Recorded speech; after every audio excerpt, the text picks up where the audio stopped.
Lijepi pozdrav svima!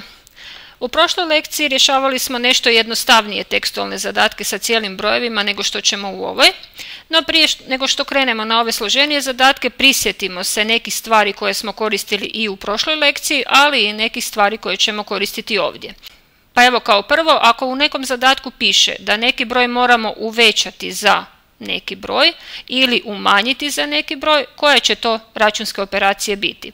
Pa kao što smo rekli u prošloj lekciji, kad imamo ovu riječ za, onda u obzir dolaze jedino zbrajanje i oduzimanje.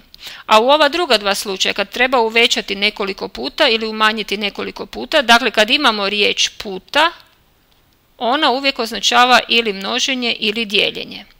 Vratimo se na ove riječi za. Rekli smo to je ili zbrajanje ili oduzimanje. Kako ćemo znati da li je zbrajanje ili oduzimanje? Pa po onoj drugoj riječi, to jest prvoj riječi u ovom slučaju. Dakle, što će značiti uvećaj za? To će značiti da moramo zbrojiti, a umanji za, to znači da moramo oduzeti neki broj.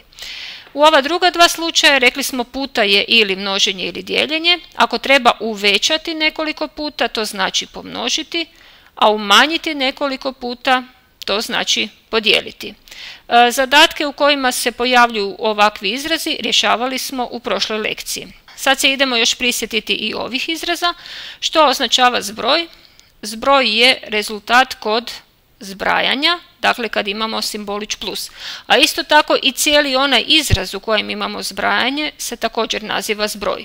Što je razlika? Razlika je rezultat kod oduzimanja, umnožak je rezultat kod množenja, a količnik je rezultat kod dijeljenja. On nam govori koliko puta drugi broj ide u prvi broj, zato se zove količnik, govori koliko puta ovaj ide. Idemo sad na zadatke u kojima ćemo to koristiti.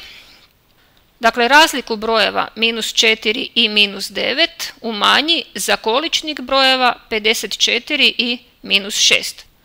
Predlažem da zaustavite video pa probajte ovo prvo sami riješiti, a nakon toga ćemo zajedno. Zaustavite ga sad. Idemo ovo sad i zajedno riješiti. Ja ću zadatak riješiti na dva načina. Jedan način je tako da dio po dio zadatka rješavam svaki za sebe i dođem do rezultata, a drugi način će biti da složim cijeli izraz, dakle jedan veliki izraz koji će sadržati cijeli tekst zadatka i onda rješavajući taj složeni zadatak doći ćemo do rezultata. Bilo bi dobro ako možete oba načina razumjeti i ako možete na oba načina rješavati zadatke. Inače, naravno, onaj drugi način sa onim složenijim izrazom je teži.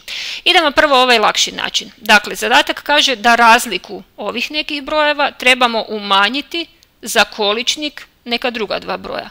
Pa kao prvo moram izračunati tu razliku koja se spominje i taj količnik, a onda ćemo dalje. Dakle, idemo prvo razliku. Što znači razlika? Razlika je, rekli smo, rezultat kod oduzimanja, znači imamo računsku operaciju oduzimanje i što trebamo oduzeti? -4 i -9, jer kaže zadatak da tu imamo razliku od ta dva broja. Kod oduzimanja ne smijemo brojevima zamijeniti mjesta. Pa onda pazite da točno ovim redoslijedom kojim tu pišu brojevi, tim redoslijedom ih i ovdje napišem. Znači -4 pa -9. Budući da je tu minus, mora ići zagrada. Dakle, ovo što sam sad zapisala je razlika, zbog ovog minusa u sredini to je razlika brojeva -4 i -9. Idemo to izračunati.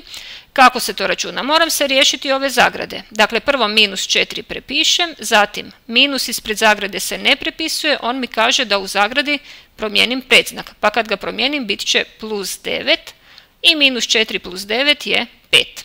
Evo, time sam izračunala razliku ovih brojeva, dakle ta razlika je 5. Sad idem izračunati količnik ovih brojeva. Znači sad računam količnik. Što znači količnik? Količnik je rezultat kod dijeljenja. Kod dijeljenja isto tako ne smijem zamijeniti brojeve, znači moram ova dva broja napisati u tom redoslijedu u kojem su zadani, jer traži se količnik brojeva 54 i -6. Znači prvo ide 54, onda ide -6. Budući da su mi podijeljeno i -1 za drugim, ovaj ide u zagradu. I kako se tu dijeli? Plus i minus daju minus i 54 podijeljeno sa 6 je 9.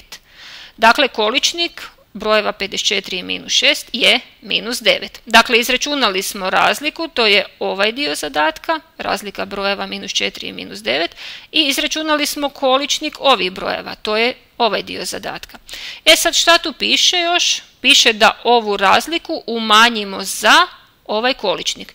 Što znači umanjimo za? I malo ću i tu napisati što sad računamo. Znači, umanjimo za. Malo prije kad smo gledali one izraze, rekli smo kad je za, to je ili plus ili minus. A što je kad je umanji? Onda je baš minus. Znači, treba umanjiti. Kod oduzimanja smo rekli ne smijete pogriješiti što ide prvo, što drugo. Što će ići prvo? Pa ovo što tu piše. Znači, razliku, kolika nam je razlika? To je ovaj 5. Nju umanjujem za što? Za količnik ovih brojeva. Količnik smo izračunali, to je ovaj minus 9. I sad opet ide ovdje zagrada. I sad to idemo izračunati, moram se riješiti zagrade, znači prvo prepišem 5, minus mi kaže mijenjaj predznak, znači bit će plus 9 i 5 plus 9 je 14. I ovo je rješenje zadatka, jer smo evo razliku umanjili za ovaj količnik i dakle dobili smo 14. Dakle, evo i odgovora, dobili smo 14. Idemo sad taj zadatak riješiti na drugi način. Dakle, drugi način je da odmah složim cijeli jedan izraz koji će predstavljati cijeli ovaj zadatak. Znači da ne cijepkamo ovako na 3 koraka. Pa krenimo redom. Znači imamo razliku brojeva minus 4, minus 9. Rekli smo razlika je oduzimanje. Dakle, minus 4 minus minus 9. Dakle, minus 4 minus 9. To je zapravo kao ovaj tu početni izraz. Sad tu razliku moram umanjiti za. Lijepo ću si ovo staviti u jednu zagradu, znači to mi označava ovu početnu razliku. Nju moram umanjiti za. Umanjiti za znači oduzeti što? Ovo što ću oduzeti to ću staviti u drugu uglatu zagradu. Što ću oduzeti? Količnik brojeva 54 i minus 6. Što znači količnik? To je rezultat kod dijeljenja. Znači moram dijeliti 54 i minus 6. Znači 54 podijeljeno sa minus 6. Ovo što imamo u drugoj uglatoj zagradi, to je zapravo ovaj tu izraz količnik. A ovaj minus u sredini, to je ovo što smo tu na kraju zapisivali, ovo oduzimanje. I idemo sad taj zadatak riješiti. Kako? Gledam prvo uglatu zagradu, kako ću nju izračunati? Prvo se moram riješiti ove okrugle zagrade, tek onda ću moći dalje. A u drugoj uglatoj zagradi, to dijeljenje mogu izračunati. Znači izračunam jednostavno sve u njoj. Krenimo od početka.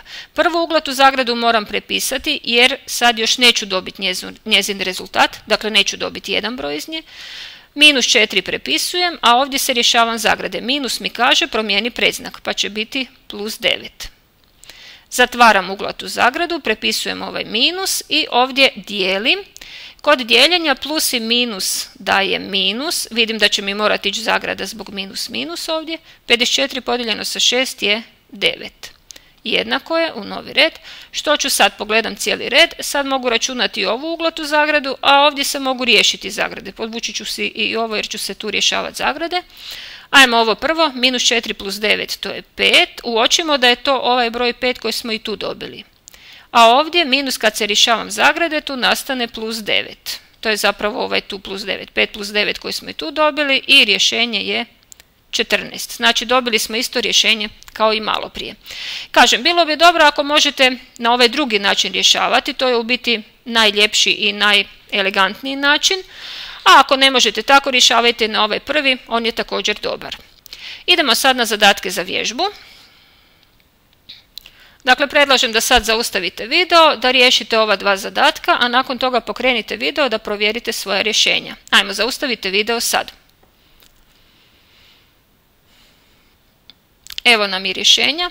Ja sam oba zadatka riješila na onaj drugi način, dakle zapisujući onaj odmah cijeli izraz koji je u skladu sa tekstom zadatka, s tim da evo nisam metala uglate zagrade, nego sam metala okrugle unutar okruglih, ali to je svejedno. Nadam se da ste i sami ovo uspješno riješili i lijepi pozdrav svima!